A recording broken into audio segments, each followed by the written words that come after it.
नारायण नारायण नारायण नारायण। जय श्री कृष्ण। आदरणीय भागवत प्रेमियों, श्रीमद् भागवत महायज्ञ में आपका हार्दिक स्वागत है। आप में बसे परमात्मा को मेरे हृदय से कोटि कोटि वंदन। ओम गम गणपतये नमः। ओम श्री सरस्वते नमः। ओम श्री गुरुभ्यो नमः। कृपामय श्री राधा रानी, भगवान श्री कृष्ण, वेद व्यास जी, सुखदेव जी, परीक्षित जी, हमारे माता पिता, गुरुदेव, इष्ट देव, पूज्या देवी राधा स्वरूपा साध्वी जया किशोरी जी के चरणों में सत सत नमन एवं आह्वान। आप सब पधार कर भागवत महायज्ञ में हमें प्रेमा भक्ति प्रदान करें, हमारे पूर्वजों का कल्याण करें। अब हम शंख ध्वनि, गुरु प्रार्थना एवं राम राम 21 से आज की सत्र की शुरुआत करते हैं। जय श्री कृष्ण।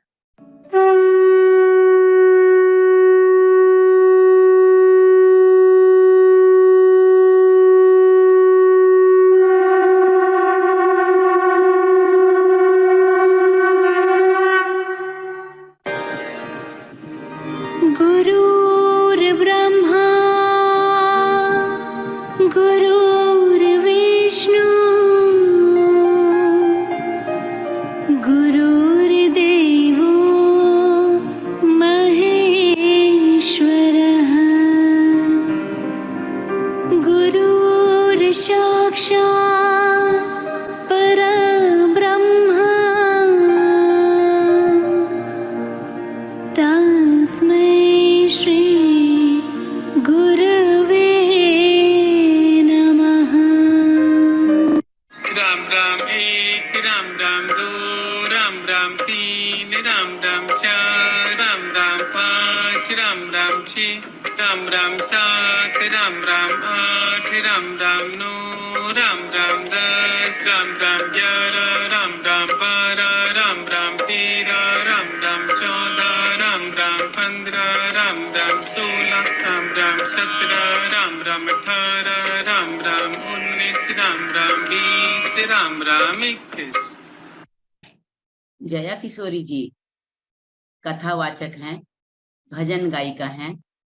उन्होंने बहुत कम आयु में अपनी मधुर वाणी से करोड़ों लोगों को प्रभावित किया है। इनका जन्म 13 जुलाई 1995 को राजस्थान के गांव सुजानगढ़ में हुआ। गौड़ ब्राह्मण परिवार में हुआ था। मात्र 9 वर्ष की आयु में संस्कृत में लिंगाष्टक, रुद्राष्टक, शिव पंचाक्षर स्तोत्र, मधुराष्टक आदि कई स्तोत्रों को गाकर हजारों श्रोताओं को प्रभावित किया है। 10 साल की आयु में जया किशोरी जी ने अमोघ फलदायी सुंदर कांड गाकर लाखों लोगों के दिल में विशेष जगह बना ली। इनकी कथाओं में आने वाला चंदा कुछ ये उदयपुर के नारायण सेवा संस्थान में दान के रूप में दे देती हैं। ये संस्था दिव्यांग और अपंग लोगों के लिए अस्पताल चलाती है और गरीबों की सेवा करती है। जया किशोरी जी के गुरुजी का नाम पंडित श्री गोविंद राम मिश्रा है। उन्होंने जब जया किशोरी के अंदर भगवान श्री कृष्ण के प्रति भाव को देखकर प्रभावित होकर इनका नाम राधा नाम दिया। इससे पहले तो वो जया शर्मा कहलाती थी। इनकी कथा लोगों को बहुत पसंद आने से भक्तों ने इन्हें किशोरी नाम दिया। पहले की जया शर्मा आज पूज्या श्री राधा स्वरूपा साध्वी जया किशोरी के नाम से प्रसिद्ध हो गई। जब हम पितरों के लिए भागवत श्रवण करते हैं तो हम अपने अपने परिवार के लिए सफलता के दरवाजे खोलते हैं, अपने खुशहाल जीवन के लिए आशीर्वाद मांगते हैं, श्रीमद् भागवत जी का अभिनंदन करते हैं। पितृपक्ष के आगमन से सराबोर मन करता है सहर्ष भागवत का अभिनंदन, भागवत का अभिनंदन।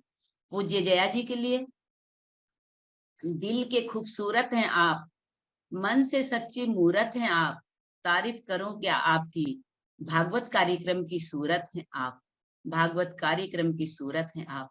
पूज्य जया जी की कंठ ध्वनि ऐसी प्रतीत होती है मानो आकाश से देववाणी हो रही हो। अद्भुत अलौकिक, श्री चरणों में प्रणाम। एक उदाहरण सुनते हैं। एक राजा के 2 जुड़वा पुत्र थे।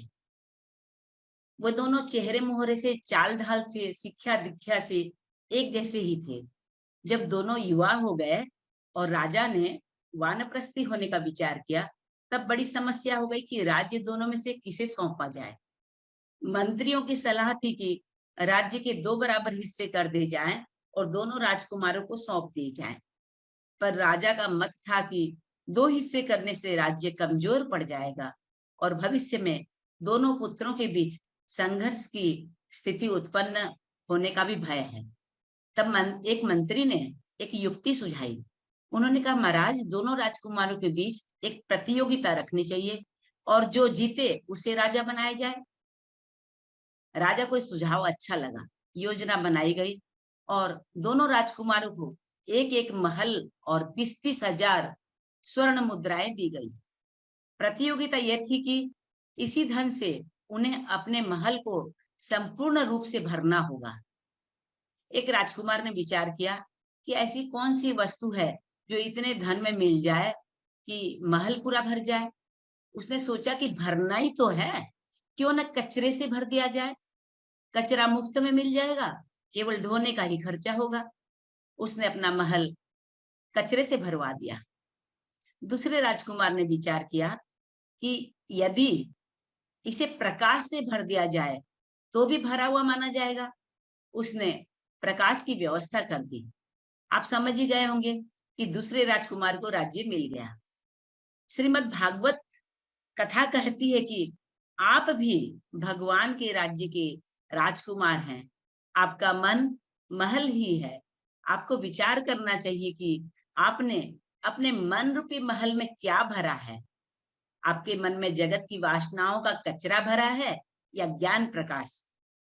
यदि आपने अपने मन महल को ज्ञान प्रकाश से, भागवत ज्ञान से, आत्म प्रकाश से भर लिया तो आपको भी पद मिल जाएगा, परम पद मिल जाएगा। जय श्री कृष्ण। नाम इतना जपो कि धड़कन में उतर जाए, सांस भी लो तो खुशबू वृंदावन की आए।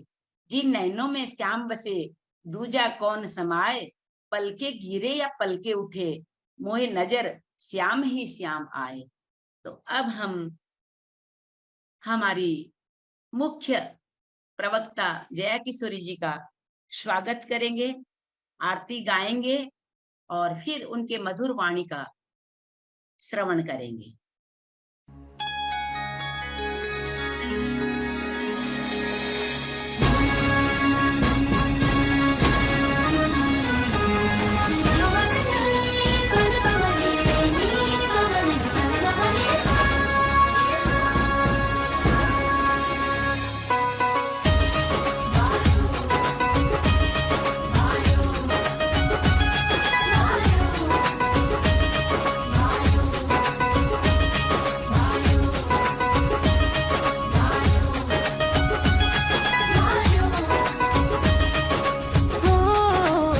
दीवानी में शाम की मुरली के तान की,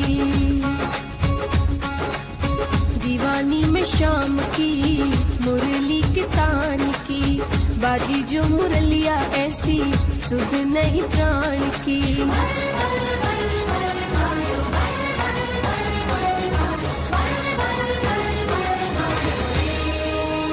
श्याम रंग मन भायो, श्याम रंग मन भायो, श्याम तन मन छायो, श्याम रंग मन भायो मेरे, श्याम रंग मन भायो।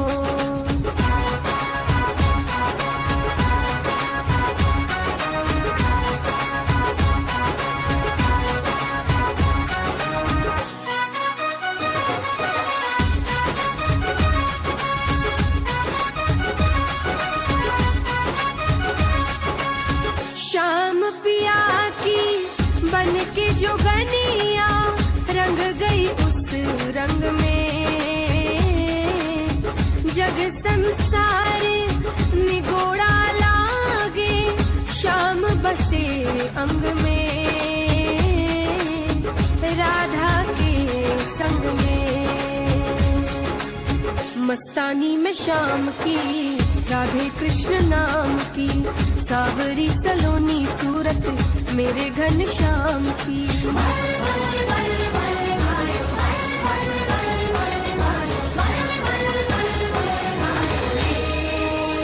श्याम रंग मन भायो, श्याम रंग मन भायो, श्याम तन मन छायो, श्याम रंग मन भायो मेरे, श्याम रंग मन भायो।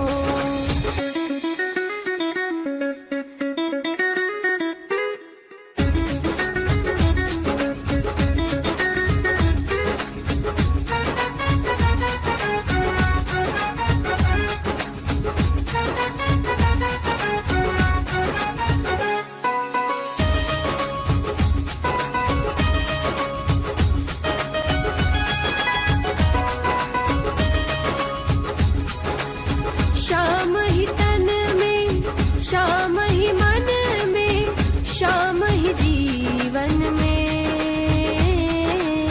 श्याम की धुन में छम छम नाचूं बावरिया बनके,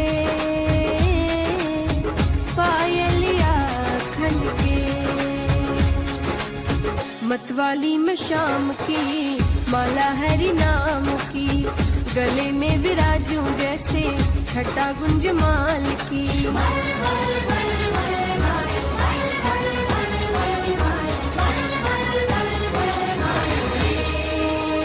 श्याम रंग मन भायो, श्याम रंग मन भायो, श्याम तन मन छायो, श्याम रंग मन भायो मेरे, श्याम रंग मन भायो।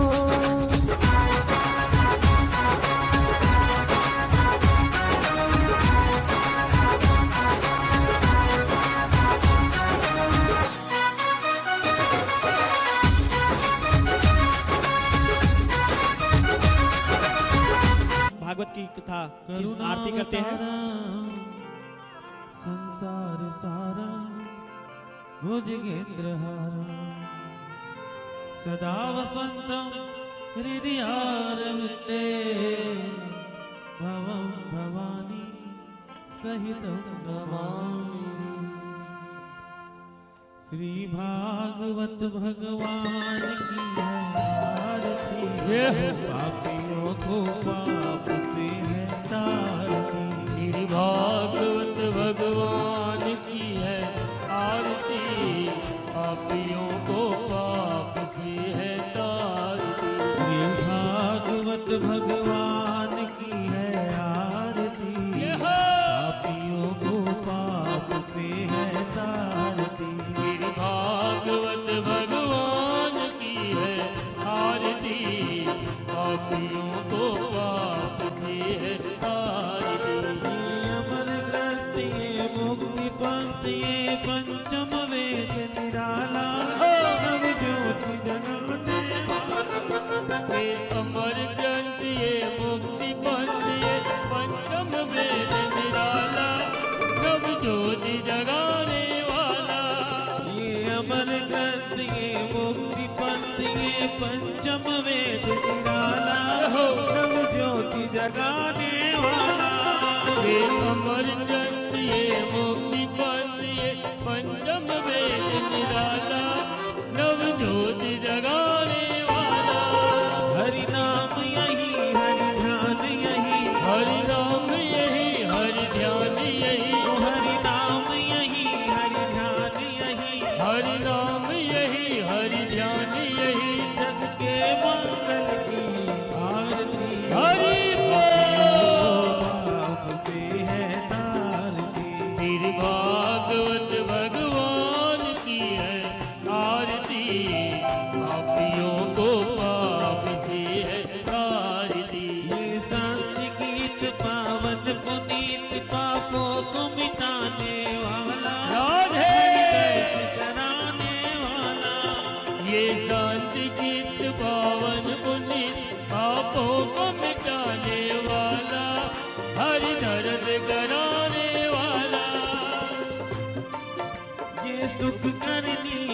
दुख हरनी, ये सुख करनी, ये दुख हरनी, ये सुख करनी, ये दुख हरनी, ये सुख करनी, ये दुख हरनी। श्री मधुसूदन जी की आरती, हरि बोल। पाप से है तारती, श्री भागवत भगवान की है आरती, पापियों को पाप से है तारती। ये मधुर बोल जग पंथ खोल, सन्मार्ग बताने वाला, राधे। बिगड़ी को बनाने वाला, ये मधुर बोल जग बंद खोल, सन्मार्ग बताने वाला, बिगड़ी को बनाने वाला। श्री राम यही घनश्याम यही, श्री राम यही घनश्याम यही, श्री राम यही घनश्याम यही, श्री राम यही घनश्याम यही। प्रभु की महिमा की आरती, हरि बोल। पाप से है तारती, श्री भागवत भगवान की है आरती, पापियों को पाप से है तारती। श्री भागवत बोलिए भागवत भगवान की। पापियों को पाप से है तारती, श्री भागवत भगवान की है आरती, पापियों को पाप से है तारती, पापियों को पाप से है तारती, पापियों को पाप से है। तारती।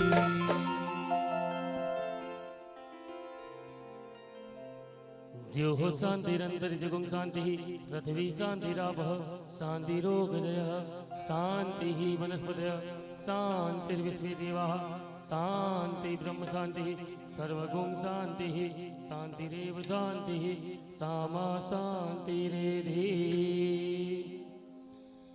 और छाटा लग गया नीर का, पाप गया शरीर का, छाटा लग गया नीर का, पाप गया शरीर का, छाटा लग गया केसर का, नाम लियो परमेश्वर का, छाटा लग गया केसर का, नाम लियो परमेश्वर का, छाटा लग गया चंदन का, नाम लियो रघुनंदन का, छाटा लग गया चंदन का, नाम लियो रघुनंदन रा, छाटा लग गया पानी का, और नाम लियो राधे।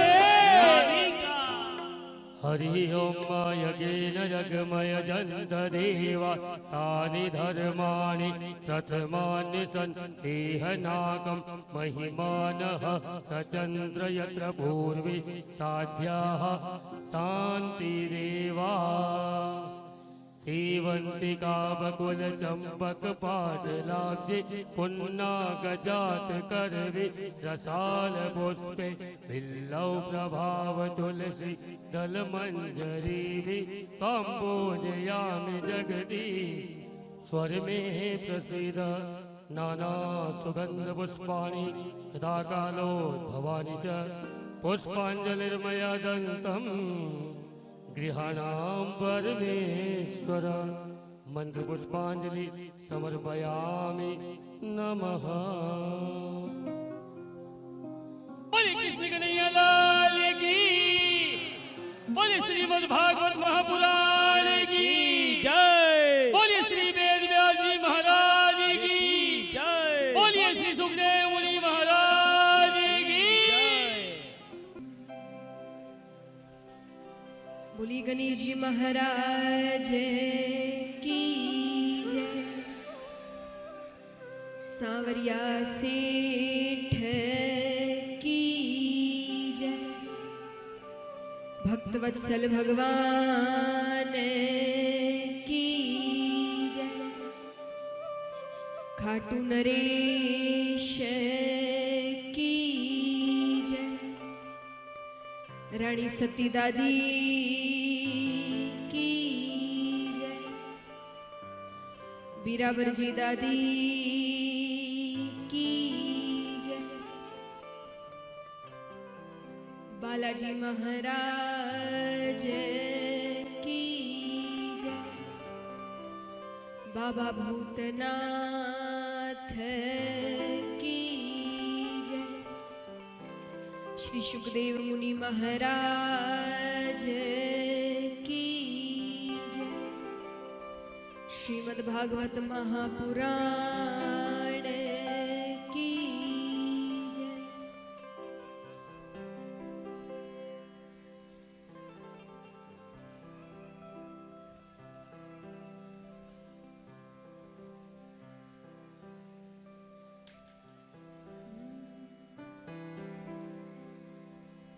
वरे नाम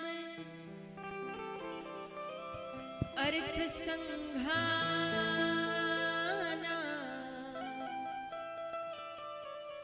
रसाना छंदसामपि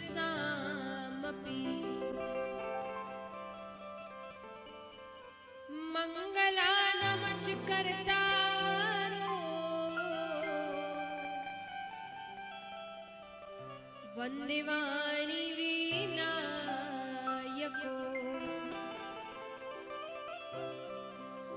नमो ब्रह्मांड देवाय गो ब्राह्मण हिताय च जगद्धिताय कृष्णाय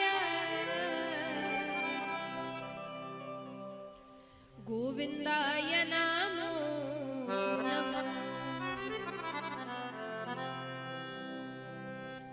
छवि ललित कमला कोटि सम नवनील अंबर धारिणी शशि बदन कंज विलोचनी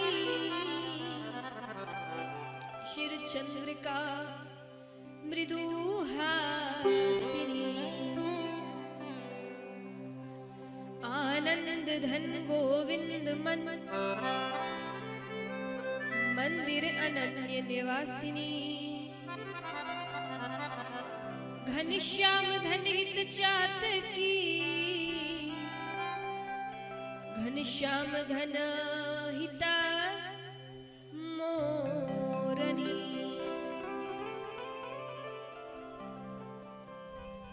जय जय श्री राधे जय जय श्री राधे जय जय श्री राधे। गोविंद बोलो हरि गोपाल बोलो गोविंद बोलो हरि गोपाल बोलो गोविंद बोलो हरि गोपाल बोलो गोविंद बोलो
कृष्ण कन्हैया लाल की।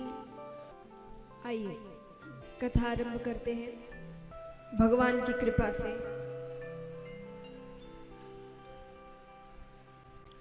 भक्तों के दृढ़ संकल्प से सभी का कल्याण करने वाली कथा,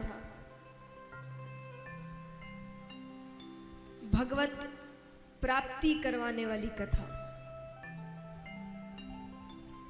पापों का नाश करने वाली कथा, अमृत रूपी श्रीमद् भागवत कथा हम सभी के बीच प्रवाहित होने जा रही है।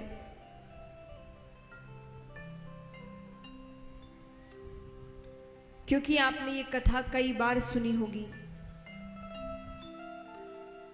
कितने हैं यहाँ जो पहले भी ये कथा सुन चुके हैं? हाथ उठाना। आपने कई बार ये कथा सुनी होगी, ज्ञानी जनों के मुख से सुनी होगी। सभी ने अपने ज्ञान के माध्यम से, अपने अनुभवों के आधार पर आपको ये कथा सुनाई होगी। इसीलिए मेरी एक प्रार्थना है आप सभी से, मेरी विनती कहिए, समर्पण का भाव कहिए, क्योंकि मेरी बुद्धि अत्यंत छोटी है और ठाकुर जी का चरित्र अथाह है, बहुत बड़ा है। तो इस छोटे से मुख से भगवान की लीलाओं का वर्णन करना असंभव है। फिर भी छोटी सी कोशिश है, क्योंकि संतों से, महात्माओं से एक बात सुनी है कि अगर भला का संग हो तो सब काम भले ही भले होते हैं। कि अगर आपकी संगत अच्छी है तो आपके सारे काम अच्छे होंगे। इसीलिए माता पिता बच्चों की संगत पर ध्यान देते हैं कि बच्चों की संगति कैसी है, उनके मित्र कैसे हैं, वो किन लोगों के बीच उठते बैठते हैं।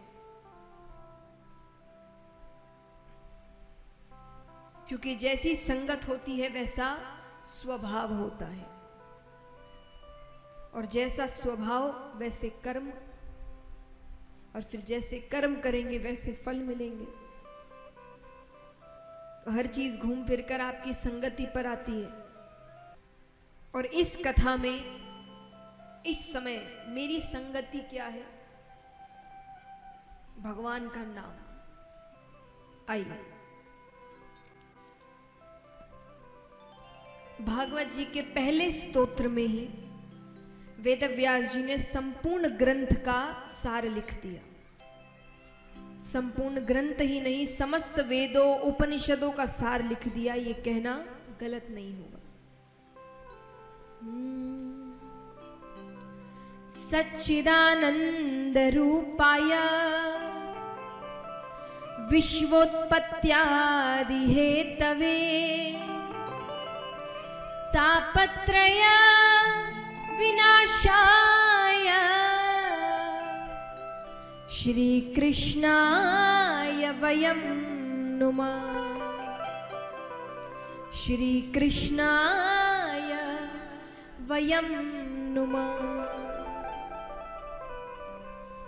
शास्त्रों में भगवान के 3 स्वरूप बताए गए हैं। आज थोड़ी ज्ञान की बातें ज्यादा है, थोड़ा ध्यान से सुनिएगा। कल से भगवान की लीलाएं, उत्सव इत्यादि शुरू होंगे। आज आपको भागवत जी का महत्तम सुनाया जा रहा है, यानी महत्व, सार क्या है। हर बात, हर कथा, हर लीला कर आपको क्या सिखा रही है ये समझाया जाता है। तो शास्त्रों में भगवान के 3 स्वरूप बताए गए हैं। सत, चित और आनंद मिलाकर हुए सच्चिदानंद। इसीलिए भगवान को कहा जाता है सच्चिदानंद रूपाय। भगवान का रूप है ये। सत्य, चित्त और आनंद। सत्य माने सत्य, सच। और सच क्या होता है? जो कभी बदलता नहीं, जो अडिग रहता है, वो सत्य है। सत्य किसी भी परिभाषा में, किसी भी परिस्थिति में बदलता नहीं है। झूठ परिस्थिति अनुसार, व्यक्ति अनुसार बदलता रहता है। इसीलिए कहा जाता है एक झूठ को छुपाने के लिए 100 झूठ बोलने पड़ते हैं। क्यों बोलने पड़ते हैं? क्योंकि झूठ हर परिस्थिति में बदलता है। हर इंसान को एक झूठ नहीं बोल सकते, थोड़ा घुमाना फिराना पड़ता है, किसी को कुछ, किसी को कुछ, किसी को कुछ। लेकिन सच सबके लिए वो बदलता नहीं। कोई भी परिस्थिति हो, कोई भी व्यक्ति हो, वो एक ही है। इस पूरे ब्रह्मांड में सच क्या है? यानी जो कभी बदले ना, वो क्या है? कौन है? परमात्मा, जो कभी नहीं बदलता। कोई भी परिस्थिति हो, कोई भी युग हो, आप और हम यहां नहीं थे तब भी वे थे, आप और हम यहां हैं तब भी वे हैं, और आप और हम यहां से चले जाएंगे तब भी वे रहेंगे। वो कभी बदलते नहीं। तो सहारा तो उसी का लेना चाहिए ना जो कभी बदले ना। किसी ऐसे का सहारा लेकर क्या फायदा जो बदल जाए। इसीलिए कहते हैं संसार में रहो, परिवार में रहो, लेकिन आश्रय केवल परमात्मा का, क्योंकि वो अकेला है जो कभी आपका साथ छोड़ता नहीं है, क्योंकि वो बदलता नहीं है। हर चीज बदलती है, हम बदलते हैं, और कब बदलते हैं ये पता भी नहीं चलता। यहां कोई भी ऐसा है जो ये बता सके कि इस दिन या इस महीने या इस साल मैंने अपना बचपन छोड़ दिया? कोई बता सकता है? आपने बचपन कब छोड़ा? कोई तारीख है? बचपन तो छूटता चला गया। कब जवानी चली जाएगी, बुढ़ापा आ जाएगा, फिर सोचेंगे क्या किया। हम सब कहते हैं कि भगवान इनकी पूजा पाठ इत्यादि सब बुढ़ापे के लिए छोड़ के रखो, बुढ़ापे में करेंगे। पक्का है बुढ़ापा आएगा? कुछ पक्का है? अगले पल क्या हो जाए किसी को नहीं पता, कब बुलावा आ जाए नहीं पता। बुढ़ापे से पहले बुलावा आ गया, ऊपर जाएंगे, भगवान कहेंगे क्या किया? आप कहोगे कुछ करने ही नहीं दिया। हमने तो सोचा था अच्छे कर्म पूजा पाठ सब बुढ़ापे के लिए छोड़ के रखा है, आपने तो पहले ही बुला लिया। भगवान कहेंगे मैंने कोई अग्रीमेंट थोड़ी साइन करवाया था कि भाई इतनी उम्र तक तो पक्का ही नीचे रखूंगा। नहीं, तुमको समझ होनी चाहिए। जब हर बार समझाया जाता है कि अगले पल क्या हो नहीं पता, तो तुमने इतनी लंबी प्लानिंग कर कैसे ली कि इस उम्र में ये काम करूंगा, वो भी इतना बड़ा जिस पर आपकी मृत्यु टिकी है।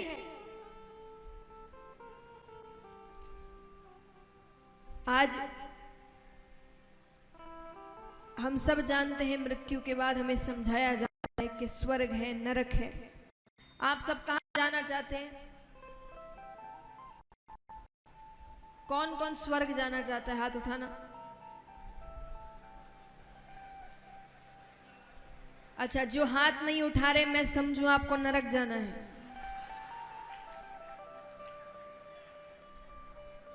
फिर से पूछ, कौन कौन स्वर्ग जाना चाहता है? हाथ उठाना।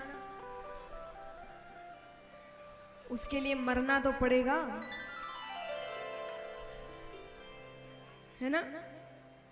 तो स्वर्ग जाना है तो उसके लिए अच्छे कर्म करने पड़ेंगे। ये जितने भी काम करना है ये सब कहाँ के लिए है? अच्छे कर्म करते कहाँ के लिए? क्योंकि अच्छे कर्म तो ऊपर ही काम आएंगे, पैसे तो यहाँ छोड़ के चले जाता है इंसान, ऊपर तो कर्म ही लेकर जाता है। तो वही छोड़ दोगे ये सोच करके भविष्य में करेंगे, वो भविष्य आए ना आए। तो भगवान कहते जीवन की इतनी महत्वपूर्ण चीज तुमने भविष्य के लिए छोड़ दी, जिसका तुम्हें अता पता नहीं है कि भविष्य में क्या होगा क्या नहीं होगा। किसी को थोड़ी पता है भविष्य में क्या होगा, कुछ नहीं पता। तो भगवान कहेंगे जिसके बारे में पता नहीं उसके ऊपर इतना बड़ा काम छोड़ दिया। इसीलिए अच्छे कर्म उम्र पर मत छोड़िए। अच्छे कर्म जब समय मिलता है तब करिए। तो सहारा केवल सत्य का, सत्य यानी भगवान का लेना। आनंद, आनंद क्या है? हम बाहर आनंद खोजने की कोशिश करते हैं, यहाँ चले जाएंगे तो आनंद आ जाएगा, वहां चले जाएंगे तो आनंद आ जाएगा, ये देख लेंगे तो आनंद आ जाएगा, ऐसा कर लेंगे तो आनंद आ जाएगा। पर वो आनंद केवल कुछ समय के होते हैं। ऐसा क्यों है कि हम संसार के चकाचौंध में रह रहे हैं? गांव हो, शहर हो, सब कुछ जीवन का सारा आनंद उठा रहे हैं, उसके बाद भी हम खुश नहीं हैं। हर कुछ समय में हमें खुशी का एक कारण चाहिए। बड़ी जल्दी बोर हो जाते हैं। और ऐसा क्यों है कि जंगलों में, पहाड़ों में तप करने वाले ऋषिगण बिना सांसारिक चीजों के भी खुश हैं। मैं नहीं कह रही आपसे कि आप भी वन में जाकर तपस्या करिए, पर कहने का अर्थ है इतना कुछ होने के बाद भी हम खुश नहीं हैं, और वहां उनके पास कुछ नहीं है फिर भी वो खुश है। क्यों? क्योंकि उन्होंने अपने अंदर के आनंद को पहचान लिया। आपके अंदर सब आनंद है। आनंद माने जिसने भगवान को समझ लिया, उसने परम आनंद को समझ लिया। अब उसको खुश रहने के लिए किसी की जरूरत नहीं है, वो अकेला ही खुश है। क्योंकि असल में वो अकेला अब है ही नहीं, वो हर वक्त उस परम आनंद को महसूस करता है।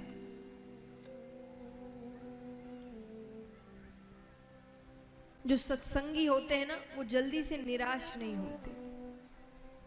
क्यों नहीं होते? क्योंकि वो कभी अकेले पड़ते ही नहीं है। वो अकेले भी रहे तो भगवान उनके साथ, ऐसे सबके साथ है। पर जैसा मैंने कहा कि उस परम आनंद को समझने की कोशिश करनी है। जिसने समझ लिया वो एकांत में भी खुश है, और जिसने नहीं समझा वो भीड़ में भी अकेला है। तो अपने अंदर के परम आनंद को पहचानिए, फिर आप अकेले नहीं रहेंगे, निराश नहीं होंगे। बड़ी से बड़ी कठिनाई भी आ जाएगी तो भी आप उससे लड़ सकेंगे। क्यों? क्योंकि आपको कहीं ना कहीं पता है कि वो मेरे साथ है, मेरे पास है। और जिसके पास भगवान है वो कभी हार सकता है? पांडव 5 थे, कौरव 100, फिर भी जीत किसकी हुई? पांडवों की। क्यों हुई? क्योंकि उनके साथ भगवान थे। वरना ये मुमकिन है आज के जमाने में कि एक तरफ 100 लोग खड़े हो लड़ने के लिए, एक तरफ 5, और 100 की 100 मारे जाए, सब मर गए, 5 में से एक भी कम नहीं हुआ, एक भी। मुमकिन है ये? सुन के कितना अटपटा लगता है कि हो कैसे गया। लेकिन जिसके पास भगवत शक्ति है उसे कोई हरा नहीं सकता। वो हार ही नहीं सकता, वो गिर सकता है पर हार नहीं सकता। गिर के फिर उठ जाएगा, क्योंकि वो शक्ति उसे भगवान देते हैं। तो असल आनंद को समझिए। आनंद क्या है? अपने अंदर के आनंद को पहचानिए। हर चीज में किसी और की जरूरत मत रखिए। खुश होने के लिए, दुखी होने के लिए, क्रोधित होने के लिए हमने जीवन का रिमोट कंट्रोल ही दूसरों के हाथों में दे रखा है और वो खेले जा रहा है। एक बात बताइए, कितनी बार मैंने देखा है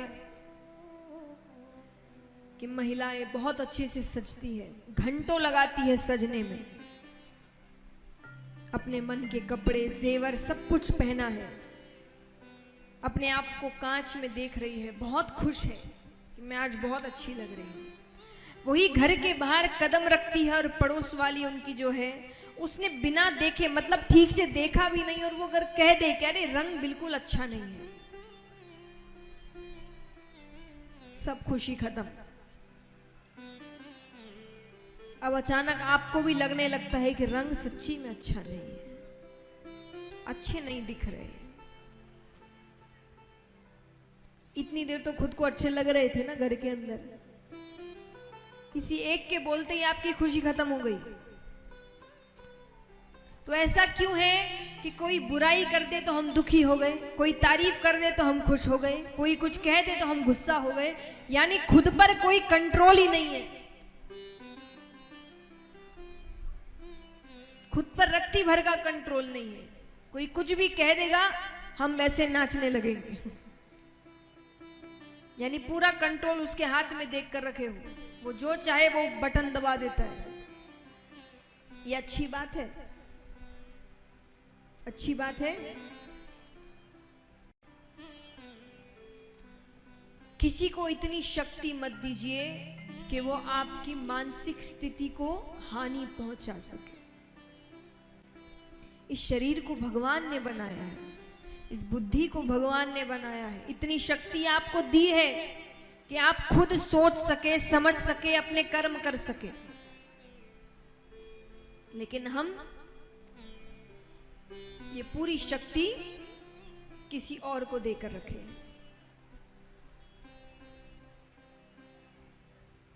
लेकिन ये कब तक होगा? जब तक हम खुद को अकेला महसूस करेंगे। जब अकेले नहीं है, खुद में खुश है, तो फिर किसी को इतनी शक्ति नहीं देंगे कि वो हमको दुखी कर सके। तो इसीलिए परम आनंद को समझिए। तापत्रय विनाशाय श्री कृष्णाय वयम नुमः। 3 तरह के ताप होते हैं, दैहिक, दैविक और एवं भौतिक। इन तीनों तरह के तापों से भगवान हमें मुक्त करते हैं। मुक्त कैसे करें?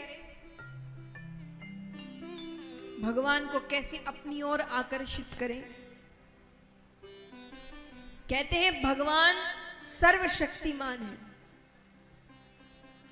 लेकिन उनकी भी एक कमजोरी है। कैसी कमजोरी? भगवान भक्त को रोते हुए नहीं देख सकते।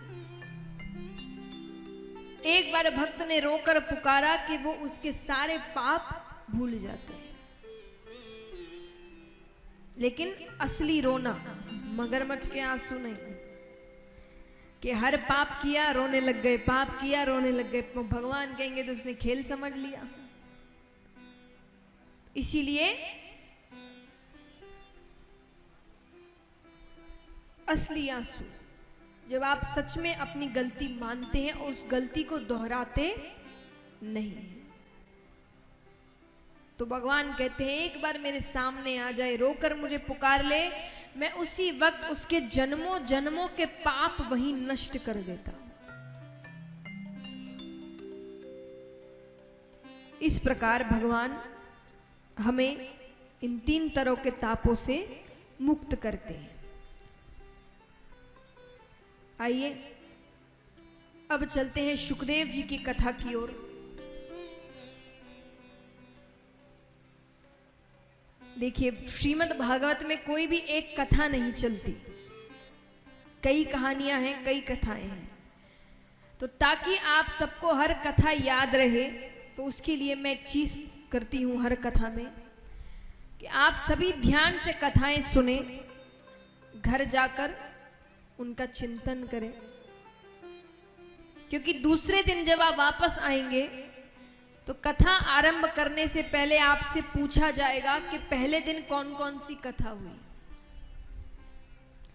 और जब तक आप सभी कथाओं के बारे में नहीं बताते, उस दिन की कथा आरंभ नहीं होगी। तो ऐसा नहीं कि बस कथा सुनी, कपड़े झाड़े और घर जाके सब भूल गए। सब कुछ याद रखना है और दूसरे दिन वो सारी कथाएं सुनानी है। तो अभी हमने सुना श्रीमद् भागवत का महात्म्य। अब हम सुनने जा रहे हैं श्री सुखदेव जी के अवतार की कथा।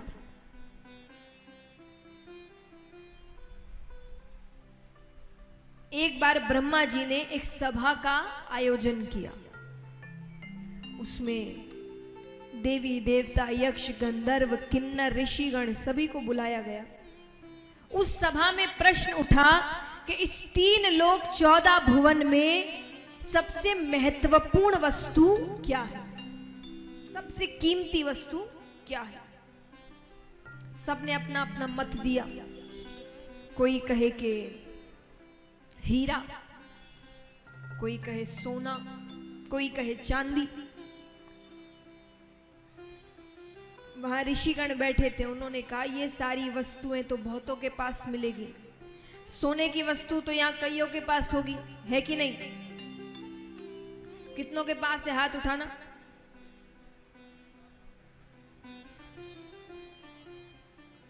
चिंता मत करिए, मैं मांगूंगी नहीं और मात्रा भी नहीं पूछूंगी। कितनों के पास है, हाथ उठाना। छोटी वस्तु भी कोई हो, सोने की कोई वस्तु है ना? बहुतों के पास है। तो वही ऋषिगणों ने कहा कि ये तो बहुतों के पास मिलेगी, और जो बहुतों के पास वो सबसे महत्वपूर्ण कैसे हुई? तो बोले फिर आप ही बताइए सबसे महत्वपूर्ण क्या है। बोले सबसे महत्वपूर्ण अगर कुछ है तो वो है प्रेम, निस्वार्थ प्रेम।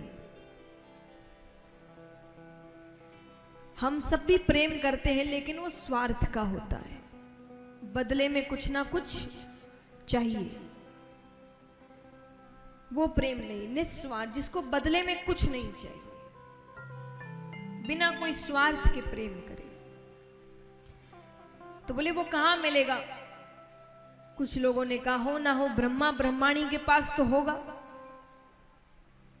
बोले ब्रह्मा जी तो रचना के कार्य में इतने व्यस्त रहते हैं, ब्रह्माणी के लिए उनके पास समय ही नहीं है, प्रेम इतना कहां से हो।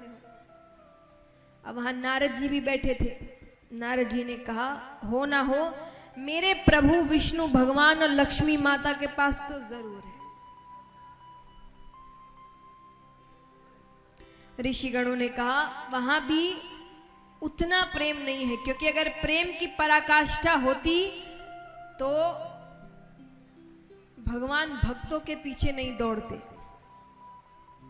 मध्य रात्रि में किसी भक्त ने बुलाया, लक्ष्मी जी को छोड़कर चले गए।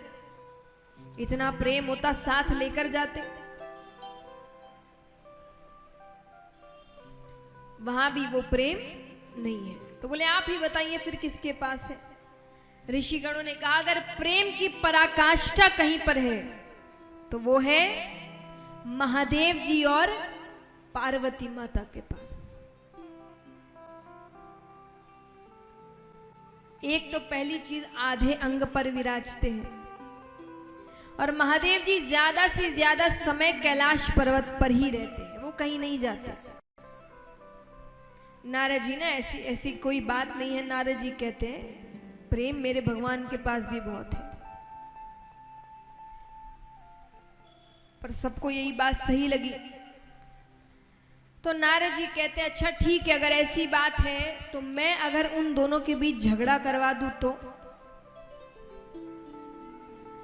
अब आप सोचेंगे पति पत्नी के बीच तो झगड़ा होता ही है, कौन सी बड़ी बात है। नहीं, आपस में झगड़ा करना अलग होता है और किसी तीसरे की वजह से झगड़ा करना अलग होता है। कोई तीसरा अगर आपके बीच आकर झगड़ा करवा दे तो मतलब प्रेम में कहीं ना कहीं कमी है। तो नारद जी ने कहा मैं झगड़ा करवा दूं तो बोले तब की तब देखी जाएगी। अब नारद जी जाते हैं, रोजाना जाए पर दोनों साथ में ही बैठते थे, वापस आ जाए। एक दिन सौभाग्य से महादेव जी कहीं गए हुए थे, नारद जी जाते हैं, माता को प्रणाम करते हैं। माता ने कहा कैसे आना हुआ? अरे बोले वो बाबा से जरूरी काम था। माता ने कहा वो अभी अभी बाहर गए हैं, कोई बहुत जरूरी काम है तो मुझे कह दो, उनके आते ही मैं उनसे कह दूंगी। नारद जी कहते नहीं, थोड़ी व्यक्तिगत बात थी। व्यक्तिगत माने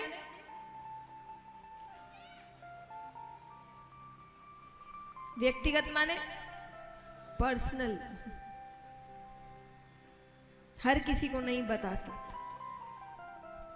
माता ने कहा आपके बाबा और मेरे बीच कोई भी व्यक्तिगत बातें नहीं रहती, वो सब कुछ मुझे बताते। नारद जी ने कहा मैं नहीं मानता, पुरुष कोई ना कोई बात तो स्त्री से छुपाता ही है, कोई भी हो, साधारण पुरुष हो कि खुद भगवान। माता ने कहा ऐसी कोई बात नहीं है। बोले ये सच है। अब यहां जितने भी शादीशुदा पुरुष हैं, घर जाके सबकी क्लास लगने वाली है। ऐसा क्या है जो आज तक मुझे नहीं बताया? माता ने कहा ऐसा कुछ नहीं है। नारद जी ने कहा अगर ऐसा कुछ नहीं है तो आपने अमर कथा सुनी है? माता ने कहा ये कौन सी कथा है? अरे बोले बहुत गोपनीय कथा है, बाबा हर किसी को नहीं सुनाते, जिससे सबसे ज्यादा प्रेम करते हैं उसे ही सुनाते। माता ने कहा इसका मतलब मुझसे प्रेम ही नहीं करते?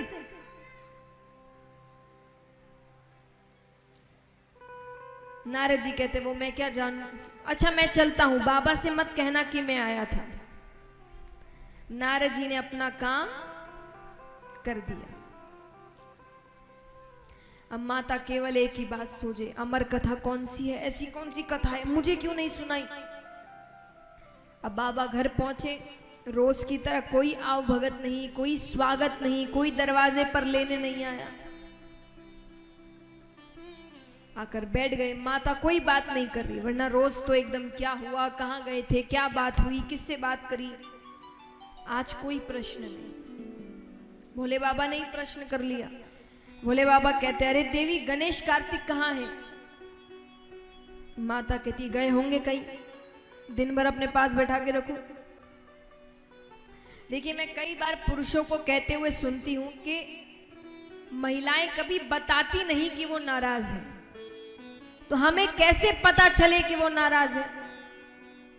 ऐसे जब वो आपके प्रश्नों के उल्टे जवाब दे, मतलब वो नाराज। आपसे कोई गलती हुई है आप देख लो।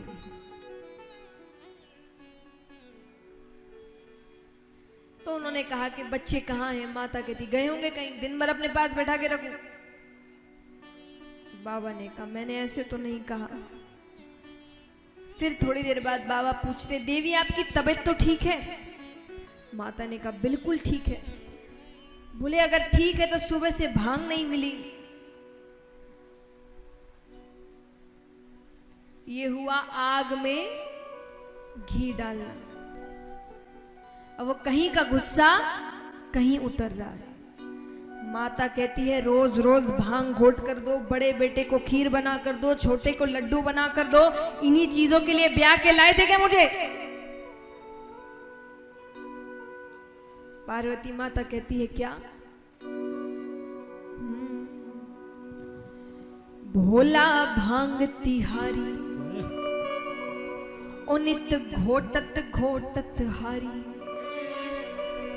के भोला भांग तिहारी ओ नित घोटत घोटत हारी, ओ मेरे दोनों हाथ दुखाए, तेरी एक दिना की होए तो घोटू रोज न घोटी जाए। भोला भांग तिहारी, भोला भांग तिहारी, उनत घोटत घोटत हारी।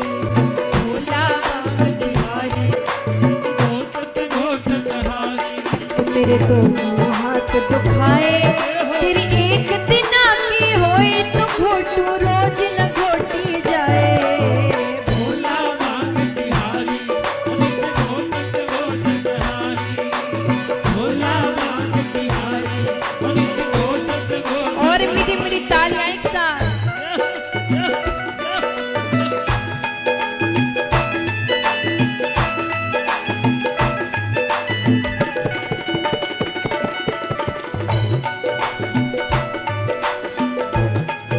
बोलिए शंकर भगवान की।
माता कहती है कि मेरे पिता के घर में मुझे इतने नाजों से पाला गया, एक काम नहीं करती थी मैं वहां, और यहाँ जब से आई हूँ केवल भांग घोट रही हूँ।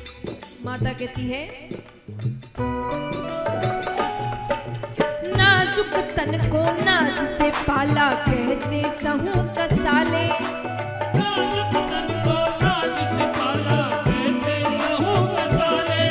अरे नाजुक तन को नाज से पाला, कैसे सहूं कसाले।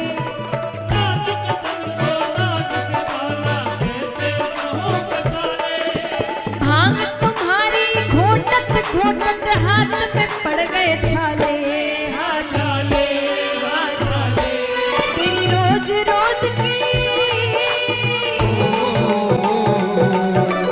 रोज रोज की अकड़ रे भोला, हमसे सही न जाए। रोज रोज की अकड़ रे भोला, हमसे सही न जाए। तेरी एक दिना की होए तो घोटू रोज न घोटी जाए। भोला भांग तिहारी, घोटत घोटत हारी। अब देखिए यहाँ कई पति पत्नी बैठे हैं। अब कहते हैं ना पति पत्नी है तो झगड़े तो होते ही हैं, झगड़े तो होते ही। तो ये प्रश्न सब पुरुषों से है कि कभी कभी झगड़ा ज्यादा बढ़ जाता है। तो झगड़ा जब ज्यादा बढ़ जाता है तो महिलाओं की आखिरी धमकी क्या होती है?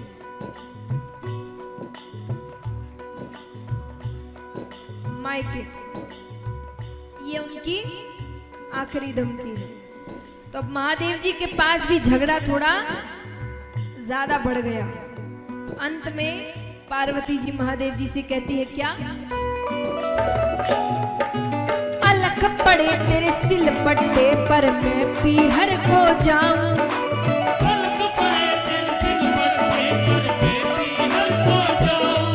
अरे अलख पड़े तेरे सिल पट्टे पर मैं पीहर को जाऊं।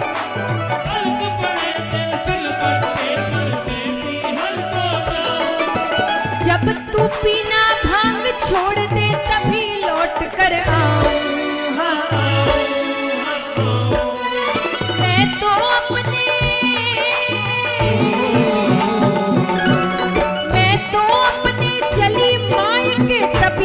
समझ में आए।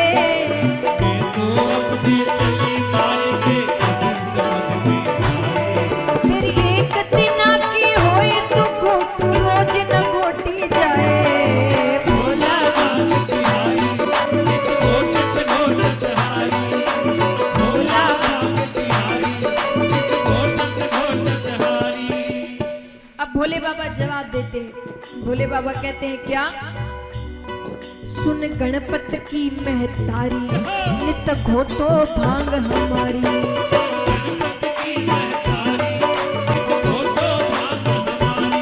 बिन भांग रहा न जाए, गौरा तुझको छोड़ दूं लेकिन भांग न छोड़ी जाए।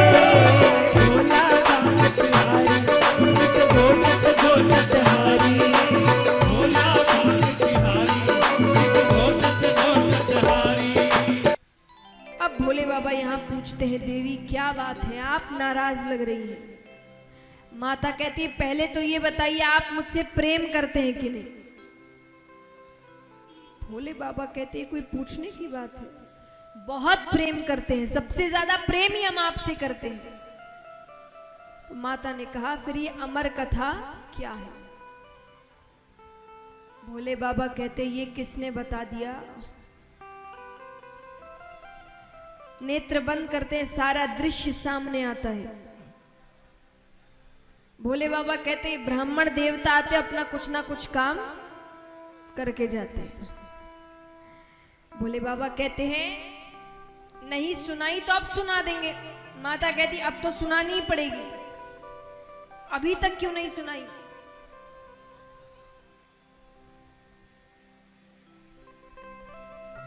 भोले बाबा ने कहा देखिए मैं आपको सुना देता, मैंने आपको कई कथाएं सुनाई हैं, लेकिन आप महिलाओं में एक बुरी आदत होती है, मैं नहीं कह रही, मैं खुद महिलाओं में क्यों कहूंगी, और भोले बाबा ने कहा है। तो भोले बाबा कहते एक बुरी आदत होती है। बोले कौन सी आदत? बोले आप कुछ बात छिपा कर नहीं रख सकती। जहां 4-5 महिलाएं मिली नहीं कि सारी बातें, और ये कथा हर कोई नहीं सुन सकता। क्यों? क्या नाम है इस कथा का? अमर कथा, यानी सुनने वाला अमर हो जाएगा।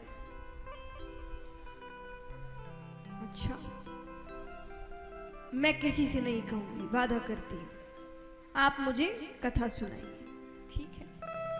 तो कैलाश पर्वत की एक ऊंची शिला पर बैठा गया, कल्पतरु वृक्ष के नीचे भोले बाबा कथा सुनाना आरंभ कर रहे हैं। सुनाने से पहले उन्होंने एक ताली बजाई। अब भगवान यहां पर कहते हैं कि देखिए इस कथा में निद्रा रानी भक्त की परीक्षा लेने आती है। निद्रा रानी यानी नींद। आप ध्यान से सुनिएगा, थोड़ा भी ध्यान इधर उधर हुआ तो। फिर भी महादेव जी ने कहा सुरक्षा के लिए एक काम करिए,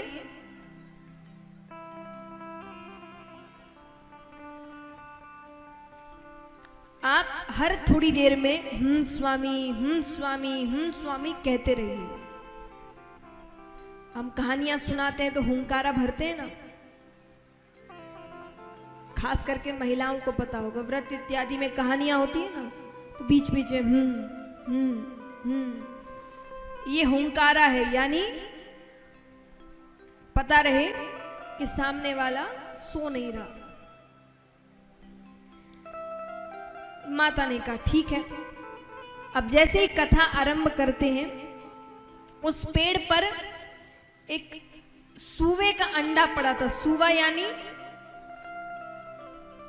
यानी तोता, उसका अंडा पड़ा था, वो उसी वक्त फूटता है, उसमें से एक शूक बालक निकलता है।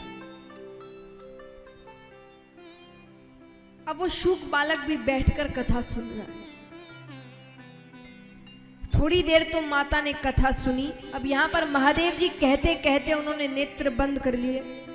अब वो लीन है भक्ति में, वो कथा कहते जा रहे लेकिन नेत्र बंद कर। और माता ने थोड़ी देर तो कथा सुनी, थोड़ी देर बाद सुभद्रा रानी की गोद में चली गई। लेकिन फिर भी महादेव जी ने कथा बंद नहीं करी। क्यों? बताइए क्यों? तोते का यह स्वभाव होता है कि वो कोई भी शब्द अगर बार बार सुन ले तो उसे दोहराने लगता है। अब माता तो चुप हो गई, अब वो शुक बालक बैठे बैठे कह रहा है स्वामी स्वामी स्वामी। ये भक्ति की चरम सीमा है कि महादेव जी को उस तोते की आवाज माता की आवाज लग रही है। वो अपनी कथा कहते जा रहे, कहते जा रहे, कहते जा रहे। अब यहां पर अंत में महादेव जी किसी प्रसंगवश नेत्र खोलते हैं। देवी क्या समझा आपने? देवी तो नींद में। भगवान उनको जगाते हैं। माता ने कहा मुझसे गलती हो गई, आप फिर से कहिए, मैं इस बार नहीं सोऊंगी। महादेव जी ने कहा ठीक है, लेकिन अगर आप सो रही थी तो इतनी देर हम स्वामी कौन कह रहा था? इधर उधर देखते हैं, नेत्र ऊपर जाते हैं, पेड़ पर वो सूबे का बालक बैठा है। अब वो सूबे का बालक आगे आगे और हाथ में त्रिशूल लेकर महादेव जी पीछे पीछे। उनको लग रहा है इसने चोरी से कथा सुनी।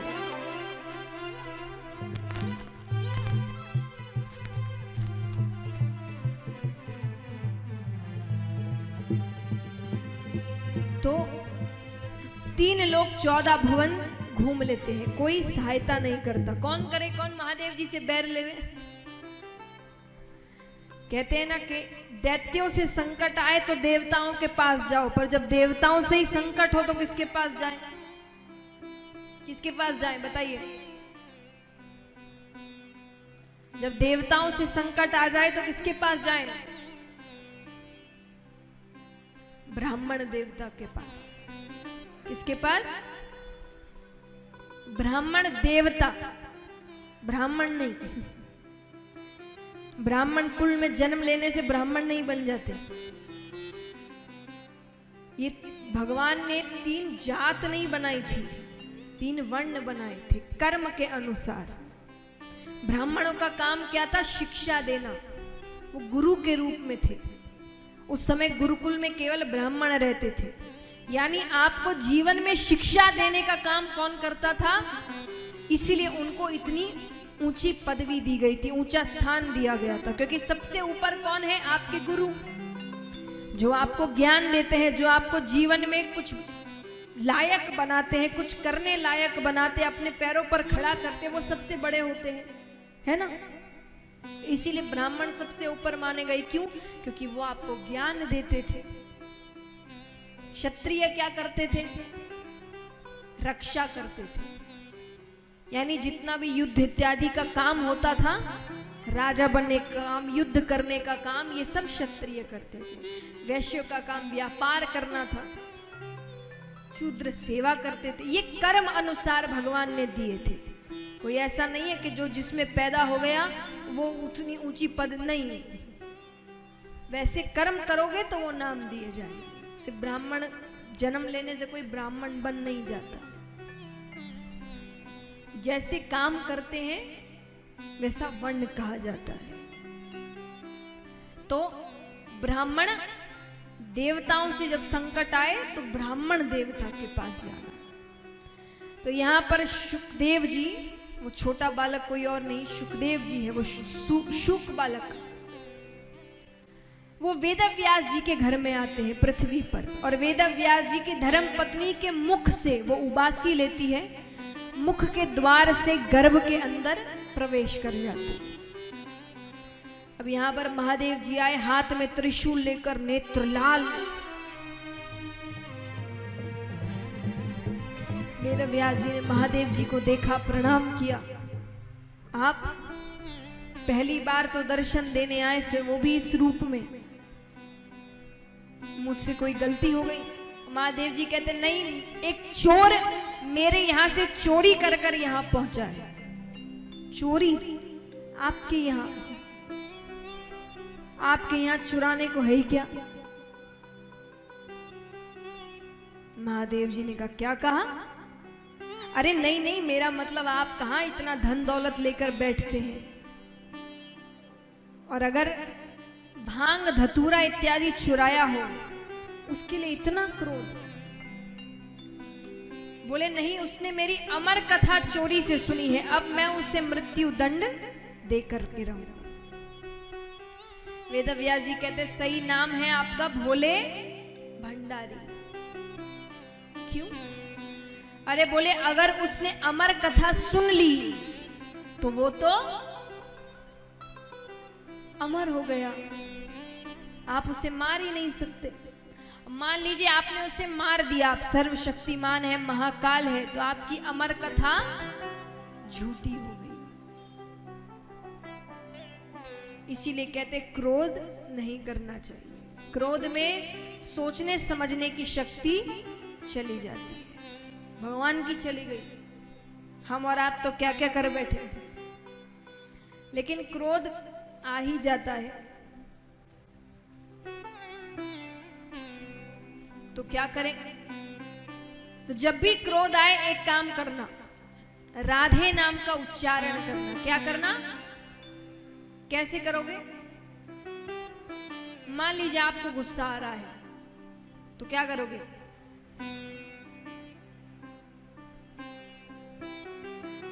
राधे राधे राधे राधे राधे राधे राधे, जब तक क्रोध चला नहीं जाए तब तक करते रहो। करके दिखाओ। अरे शर्म कैसी, करके दिखाइए और जोर से। राधे राधे राधे राधे राधे। कैसे चेहरे पर मुस्कुराहट आ गई सबके। इससे दो काम होंगे। हमको गुस्सा कब आता है? जब कोई सामने हमारे ऐसी बातें कर रहा है जो हमें अच्छी नहीं लग रही। तो अगर राधे नाम का उच्चारण करोगे तो क्या होगा? पहली चीज तो आपका गुस्सा शांत हो जाएगा। दूसरा, जो आपको क्रोध दिला रहा है उसको क्रोध आ जाएगा, क्योंकि वो तो चिल्ला रहा है, आपसे अपशब्द कह रहा है, और आप यहां सामने क्या कर रहे हैं? राधे राधे राधे राधे राधे राधे राधे राधे राधे। मन ही मन नहीं कहना है, जोर जोर से कहना है ना? करके देखना। 7 दिनों में अगर कोई गुस्सा दिलाए, एक बार करके देखिएगा। तो यहां पर महादेव जी ने कहा ठीक है, मार नहीं सकता, बंदी तो बना सकता हूं, मैं उसे बंदी बनाकर रखूंगा। अहो भाग्य उसके। वेद व्यास जी ने कहा यहाँ वर्षों तपस्या करो तब जाके किसी किसी को आपकी एक झलक प्राप्त होती है। उसने पता नहीं कौन से पुण्य किए हैं कि जन्म लेते ही आपकी छत्र छाया में रहेगा। ठीक है, महादेव जी ने कहा मैं 1 वर्ष की समाधि लेकर बैठता हूं, फिर 1 वर्ष बाद उस बच्चे को लेकर मैं चला जाऊंगा। ठीक है। अब वो सारी बातें शुक बालक गर्भ के अंदर सुन रहा है। शुक बालक कहे समाधि ली भी तो इतनी कंजूसी से, 1 वर्ष की, 16 वर्ष की समाधि तो मैं गर्भ के अंदर लेकर बैठता हूं, और शुक बालक ने गर्भ के अंदर 16 वर्षों की समाधि ली। 1 वर्ष बाद महादेव जी उठते हैं, लाइए बालक।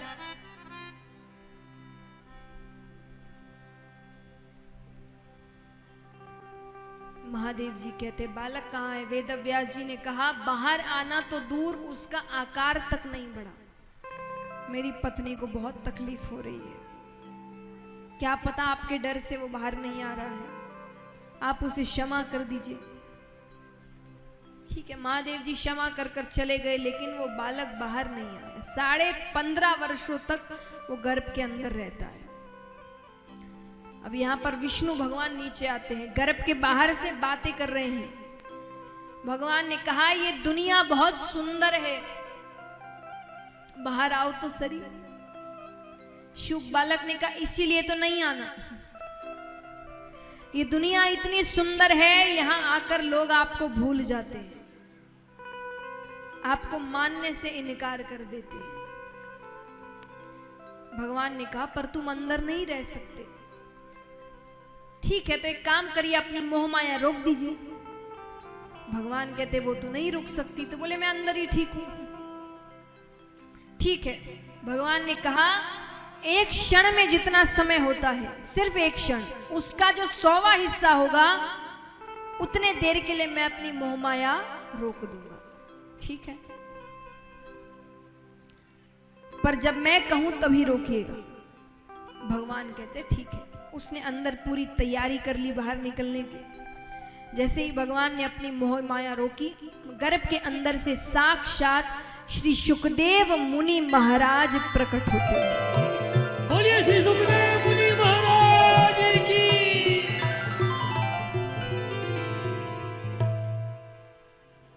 इस प्रकार सुखदेव जी के अवतार की कथा है। इस प्रकार सुखदेव जी ने अवतार ग्रहण किया और जैसे ही उन्होंने जन्म लिया, क्योंकि 16 वर्ष पूरे हो ही चुके हैं, वो सीधा वन की ओर जाते हैं पीछे पीछे।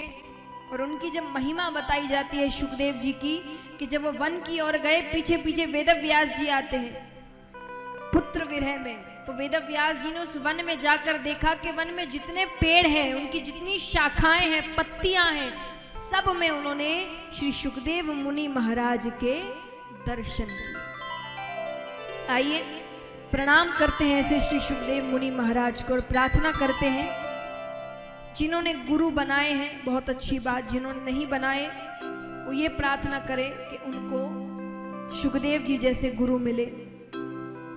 क्योंकि ऐसे गुरु अगर प्राप्त हो जाए, कहते सुखदेव जी ने राजा परीक्षित को 7 दिनों में भगवान से मिला दिया था, केवल 7 दिनों। ऐसे गुरु हमें भी मिले। गुरुर ब्रह्मा गुरुर विष्णु गुरुर्देवो महेश्वरा गुरुर साक्षात् परम ब्रह्मा तस्मै श्री गुरवे नमः।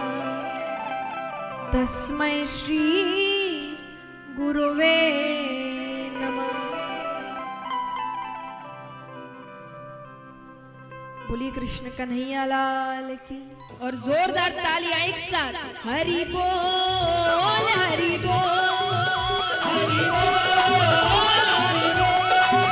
हरि बोल हरि बोल हरि बोल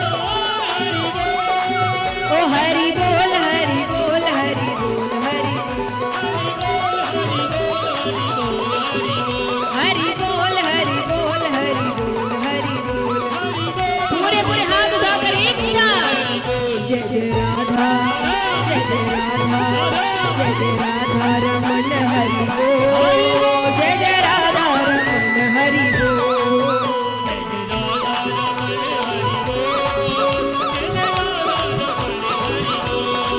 जय जय राधा रमन हरि बोल। जय जय राधा रमन हरि बोल।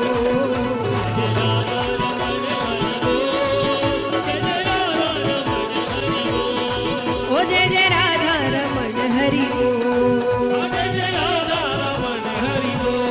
ओ जय जय राधा रमन हरि बोल। बोलिए राधा माधव भगवान की। थोड़ी देर आंखें बंद करके बैठेंगे, उस प्रभु की कृतज्ञता प्रकट करेंगे। अंदर ही अंदर ध्यान करते हैं, जो भी हो रहा है जो भी हो रहा है सब वो प्रभु कर रहे हैं, हम कुछ नहीं करते, केवल हमारा नाम होता है। तो सब आंखें बंद करके अभी जो भी सुने हैं उसको ध्यान में रखते हुए मेरा आपकी कृपा से सब काम हो रहा है। मेरा आपकी कृपा से सब काम हो रहा है। मेरा आपकी कृपा से सब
5-6 मिनट की छोटी सी लीला का दर्शन करेंगे, फिर पूर्णाहुति करेंगे। एक दिन वो भोले भंडारी बन करके ब्रज नारी गोकुल में आ गए हैं, गोकुल में आ गए हैं।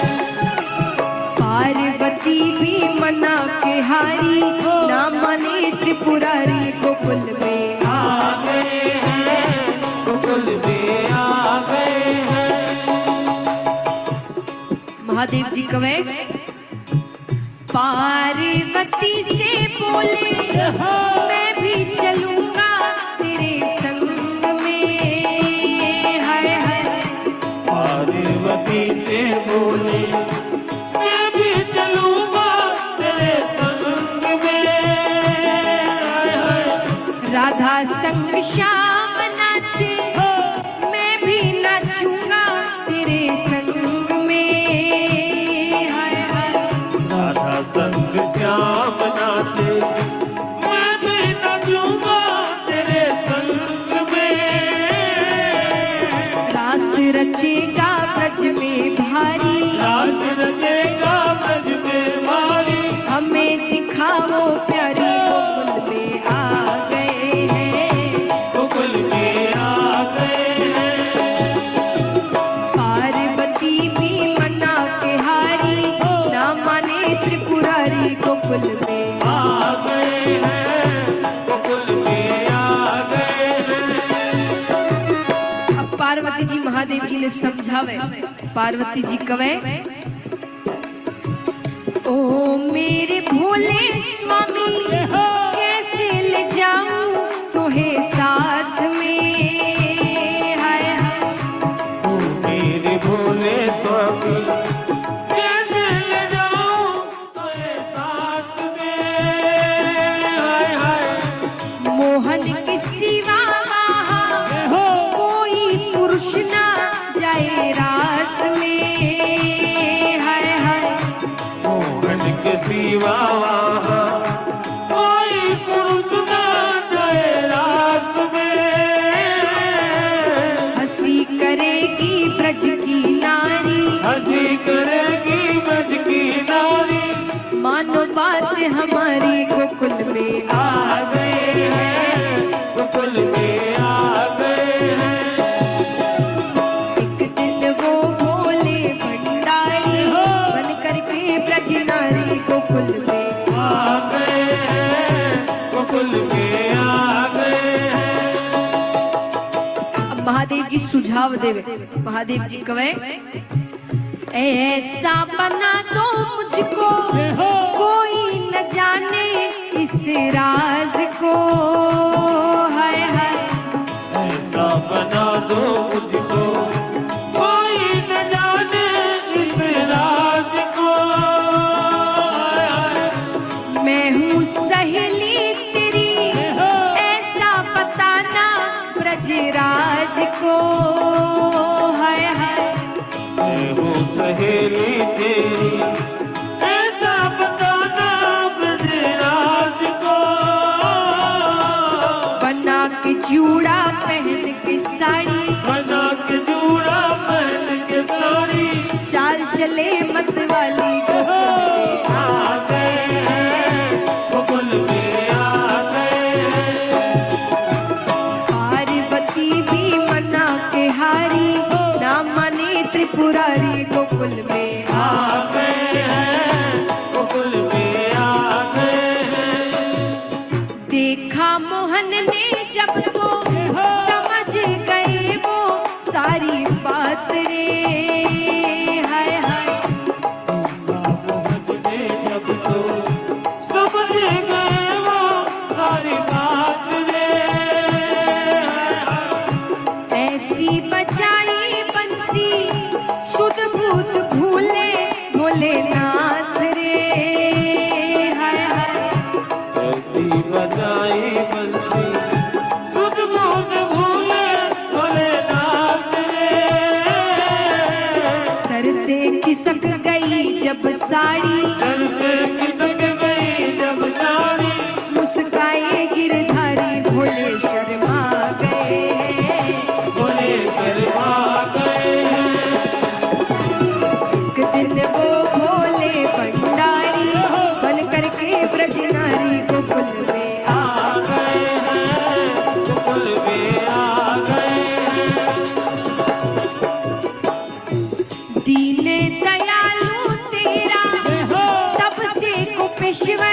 हुआ नाम रे।